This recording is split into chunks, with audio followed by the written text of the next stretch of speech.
নিজ নিজ স্বার্থের ঊর্ধ্বে উঠে দেশ ও মানুষের কল্যাণে সবাইকে নতুন টেলিকম নীতি বাস্তবায়নের আহ্বান জানিয়েছেন প্রধান উপদেষ্টা ডাক, টেলিযোগাযোগ ও আইসিটি বিষয়ক বিশেষ সহকারী ফয়েজ আহমেদ তৈয়ব।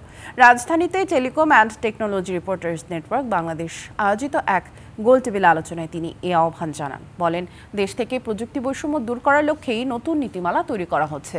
এ সময় তিনি অভিযোগ করেন, ১৬ বছরের সরকার টেলিকম খাতে ৩৪০০র বেশি লাইসেন্স দিয়ে পুরো খাতকে কুক্ষিগত করে রেখেছে। অপ্রয়োজনীয় লাইসেন্স দিয়ে টেলিকম খাত থেকে বিগত সময়ে শত শত কোটি টাকা লোপাট করা হয়েছে বলেও মন্তব্য করেন তিনি। বলেন, এসব অর্থ জনগণের পকেট থেকে কাটা হয়েছে।